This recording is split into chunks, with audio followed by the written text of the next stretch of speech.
अरे दोस्तों, आजकल एक खबर बहुत गर्म चल रही है। पाकिस्तानियों की तकदीर बदलने की खबरें ऐसी हर थोड़े अरसे बाद लगाई जाती है।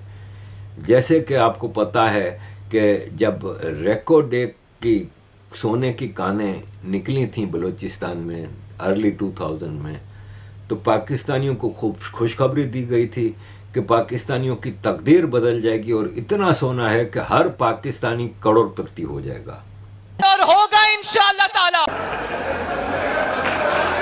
हेडलाइन सुनिए। पाकिस्तान ने $4 बिलियन की हाल ही में लीबिया के साथ ट्रेड डील की है वेपन बेचने के लिए कि वो लीबियन फोर्सेस को $4 बिलियन में वेपन बेचेगा। दिमाग में एक साथ बड़ा सवाल यह कि पाकिस्तान एक्सपोर्ट करने निकल पड़ा है, और वो भी वेपन। कौन से वाले वेपन पाकिस्तान के पास आ गए?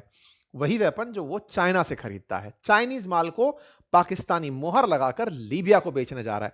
तो क्या चाइना वाले नहीं बेच सकते थे? कि नहीं नहीं नहीं नहीं। लीबिया और पाकिस्तान की एक अजब दोस्ती है। इतनी अजब दोस्ती है कि पाकिस्तान के परमाणु कार्यक्रम को शुरुआत में फाइनेंस देने वाला देश लीबिया था। पाकिस्तान कन्वेंशनल आर्म्स जो है वो सप्लायर बनना चाहता है। ये मल्टी बिलियन डॉलर डील है। पाकिस्तान चाहता है कि हम जो अपने फॉरेन एक्सचेंज रिजर्व भी सिक्योर करें। हम फील्ड मार्शल जो है सही आसम मुनीर, उनकी एक स्टेटमेंटशिप भी इसमें शो होती है, because he is not just he is a soldier diplomat. ठीक है ना जी। वो आम उस तरह ऑपरेट नहीं कर रहे। ठीक है जनाब। दूसरी बात यह है कि पाकिस्तान जो है उसने एक बड़ी डेवलपमेंट एंड प्रोग्रेस की है in terms of industrial base बनने में। देखिए मैं आपको बात बताता हूँ, हमारे पास जो मिलिट्री हार्डवेयर हमने खरीदा है और बनाया है चाइना के साथ मिलके, हमारा टारगेट है इंडिया, हमारा और कोई टारगेट नहीं होता। सिंपल सी बात है। कई लोगों को शायद कंफ्यूजन होती होगी कि पाकिस्तान का कोई टारगेट है। नो, पाकिस्तान का टारगेट सिर्फ इंडिया। ठीक है ना जी। कोई डाउट नहीं है। First of all, these are not Pakistan weapons, these are Chinese weapons. There is nothing called a Pakistani weapon. ऐसा जानवर एग्जिस्ट नहीं करता जिसको आप पाकिस्तानी हथियार बोले। मैं बता रहा हूं आपको, दे डोंट। यार एक बात बताओ, ये अगर हथियार बना सकते, ये पाउडर का डब्बा नहीं बना पाते, ये साइकिल नहीं बना पाते। इनकी मोटरसाइकिल भी असेंबल्ड है, जो गंदी इनकी 80 सीसी या 100 सीसी की होती है घटिया वाली, वो भी असेंबल्ड है। इनके पास हुनर, टैलेंट, दिमाग कुछ नहीं है, सब सपाट मामला है। बात तो सही है।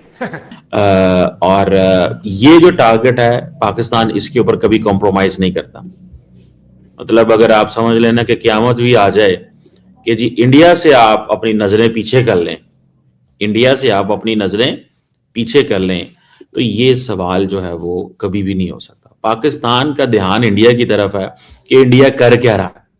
सो हम अपना ऑलरेडी एस्टैब्लिश्ड मिलिट्री हार्डवेयर बेचेंगे और नया मिलिट्री हार्डवेयर जो कि कटिंग एज हार्डवेयर होगा वो खरीदेंगे। अब और हमें क्या फायदा हुआ है? Thanks to prime minister Modi. Thanks to prime minister Modi. Prime minister Modi ना मई की जंग लड़ते, ना हम सऊदी अरब और अरब वर्ल्ड, जिनको ये पता था जनाब ये तो अब जंग ही नहीं लड़ सकते, क्योंकि पिछले हमारी जो लोग थे पाकिस्तान को चलाने वाले, उन्होंने तो ये कहना शुरू कर दिया था पाकिस्तान जनाब साढ़े बोलते तो हालात बड़े खराब ने, हमारे तो हालात ठीक नहीं है। और हमारे ऊपर प्रेशर था, इंडिया की इकोनॉमिक राइज हो रही है, इसको आपने नहीं छेड़ना। ये मैं आपको बहुत टेक्निकल, बहुत एक बैकग्राउंड बात बता रहा हूं। मतलब आप अगर इसको समझने की सलाहियत रखते हैं, इस इंफॉर्मेशन को, नॉर्मली आपको पता है मैं इंफॉर्मेशन शेयर नहीं करता, लेकिन ये आप समझे मैंने इंफॉर्मेशन आपसे एक शेयर कर दी, आज मेरे मुंह से निकल गई है। ठीक है जनाब। अच्छा, अब हमने अपनी इकोनॉमिक जो ग्रोथ है वो करनी है। Thanks to prime minister Modi कि हमें लड़ाई की आपने, और वो सऊदी अरब ने कहा यार हमारे साथ भी एग्रीमेंट कर लो, लीबिया कह रहा है हमारे साथ भी आ जाओ, जॉर्डीनियन किंग अगले दिन आए हुए थे, आज जॉर्डीनियन ने उन्होंने आर्मी चीफ भी पाकिस्तान भेज दिया। ठीक है, वो मिल के गया है। अब होता क्या है कि पाकिस्तानियों की यह खूबी है कि उनको पता है कि वो नल्ले हैं। यह भी एक खूबी है जी, यह भी एक टैलेंट है कि आपको पता है आप नल्ले हैं, आपको पता है आपकी दो कौड़ी की औकात नहीं है, इसलिए आप अपने आप को टूल बना लीजिए।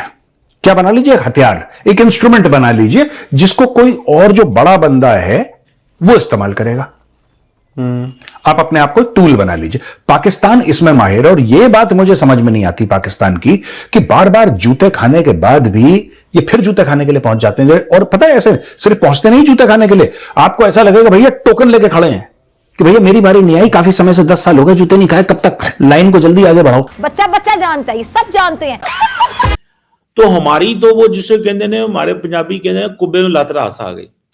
तो हम तो जा रहे थे सीधे सीधे, इंडिया ने कहा जी कि पाकिस्तान को थोड़ा सा वो हमला करते हैं, वो पाकिस्तान ने आगे से परफॉर्म कर दिया, मामलात जो है वो कंट्रोल से बाहर हो गए। अब क्योंकि ये जो लीबियन जो है नेशनल आर्मी है जिसको पाकिस्तान असला दे रहा है, इंडिया वहां 2 लीबिया है, एक और है जी, ये जी इंटरनेशनली रिकग्नाइज लीबिया नहीं है, ये फलान है डमकान है इधर है जी, इसके ऊपर सैंक्शंस लगी हुई हैं, ठीक है, और एम्बार्गोज हैं उसके ऊपर, यूएन एम्बार्गो, ये सारी पेपर एम्बार्गो है, कोई एम्बार्गो नहीं है। सप्लाइंग वेपन्स टू, आप क्या समझते हैं पाकिस्तान जब इस तरह की डील कर रहा है तो क्या मिडल ईस्ट और अमेरिकन और इंटरनेशनल कम्युनिटी में मेजर स्टेक होल्डर्स को नहीं पता होता?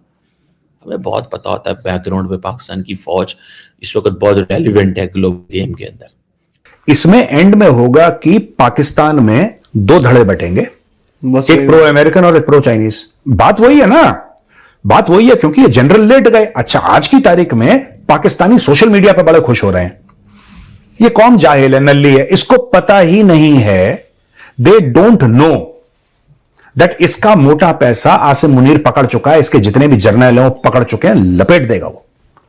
और जब कभी भी इन्होंने अमेरिका से, मैंने क्या बोला, यूएन का मिशन नहीं है ना ये भाई, is it a UN mission? No, it's not. It's what is it called?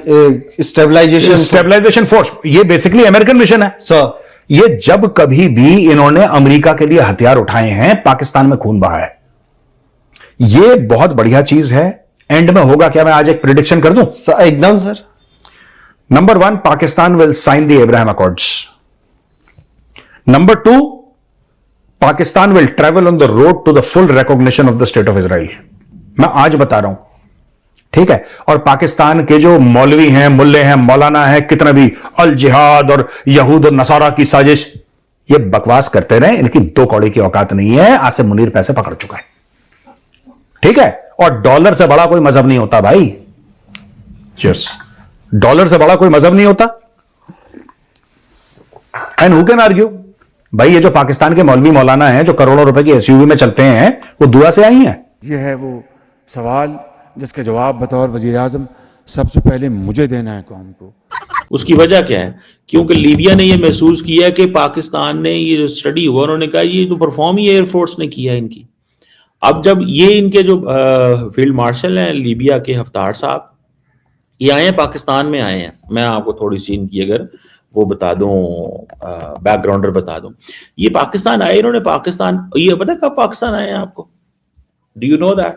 ये पाकिस्तान आए हैं जस्ट आफ्टर हमारी जो इंडिया के साथ जंग जो है वो खत्म हुई, तब आए हैं हफ्तार साहब जो हैं, ठीक है। और आते ही इन्होंने इस चीज को, पाकिस्तान को ये कहा, और इन्होंने मेरे ख्याल है फील्ड मार्शल साहब को रिक्वेस्ट की कि पाकिस्तान के आप आए उधर लीबिया।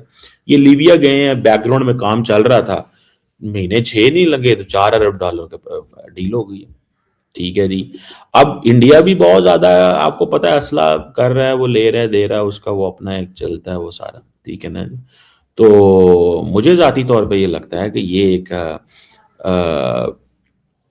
जिसे वो कहते हैं ना, एक इम्पॉर्टेंट ये चीज़ है, ठीक है ना जी। अच्छा, दूसरी बात ये है कि पाकिस्तान जो है वो, जब इसने ये जो जेट्स गिरे, अमेरिकी सदर बार बार कहता रहा। मेजर साहब ने बिल्कुल सही कहा, ये जाल नहीं देखते, बस माल देखते हैं और फंस जाते हैं। चाइना सीपेक के नाम पर पोर्ट्स ले गया, लेकिन इनको नहीं दिखा। और अब जब से यूएसए ने ये स्टेटमेंट्स दिए हैं, शहनाई बज रही है। अबे झोपड़ी वालों, यूएसए ऐसा कर रहा है अपना काम निकलवाने के लिए। एक बार फिर से वो वफादार जानवर कौन है? पाकिस्तान। इस फोटो को ध्यान से देखिए, क्या सिमिलर लगता है आपको? आप जैकी को नहीं पहचानते, आप पेप्सी को भी नहीं जानते, डिक्सी को भी नहीं, लेकिन आप इन दोनों को जरूर जानते होंगे। ये जिंदा है? हाँ, जिंदा है। बच गए पिछली बार, लेकिन हूर मिलन की वेला आ गई है लगता है। 72 हूरें बॉलीवुड सॉन्ग गाकर बुला रही हैं इनको, रहा नहीं जा रहा इनसे। शक्ल ऐसी जैसे पता नहीं किसी ने करंट मार दिया, उसको बिजली मार दियो। आंखें खुली की खुली परेशान, ये सावधान में बिल्कुल खड़े हैं, standing at attention. This is the so called field marshal. और यहां पे डोनाल्ड ट्रंप अंगूठा दिखा के कि हां मैंने दोनों को बेवकूफ बना दिया। जबरदस्त जबरदस्त जबरदस्त, शायद यही कहना बनता है, बहुत जबरदस्त।